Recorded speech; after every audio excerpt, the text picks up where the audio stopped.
Action. వివాదాల రారాజు మరో సంచలనానికి శ్రీకారం చుట్టాడు.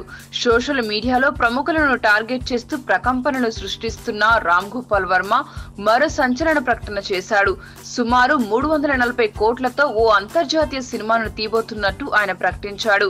ఆ సినిమా పేరు న్యూక్లియర్ అని తనదైన స్టైల్లో వర్మ ట్వీట్ చేశాడు. మూడో ప్రపంచ యుద్ధం ప్రారంభం. దేశ వాణిజ్య రాజధాని అయిన ముంబైలో ప్రవేశించిన ఓ అణుబాంబు కాశ్మీర్ ను ఖాళీ చేయాలని డిమాండ్. తమ పాత్ర లేదని బుకాయిస్తున్న పాక్. ఇటువంటి పరిస్థితుల్లో రంగంలోకి దిగిన అమెరికా డేంజర్ లో లక్షలాది ప్రాణాలు. ఇది టూకీగా వర్మ చెప్పిన సంగతి. తన తాజా సినిమా సర్కార్ 3 రిలీజ్ కాగానే న్యూక్లియర్ చిత్రం ప్రారంభం అవుతుందని వర్మ ట్విట్టర్ ద్వారా తెలిపాడు.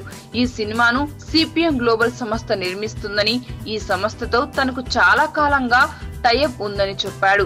అమెరికా, రష్యా, చైనా, యెమెన్లలో ఈ సినిమా షూటింగ్ జరుగుతుందని తెలిపాడు. ఈ చిత్రంలో America, Chinese, Russian, Indian actors ఉంటారని చెప్పాడు. మీకు ఈ వీడియో నచ్చితే ఒక లైక్ కొట్టండి, లేకపోతే కామెంట్ చేయండి. బట్ సబ్స్క్రైబ్ చేయడం మర్చిపోకండి.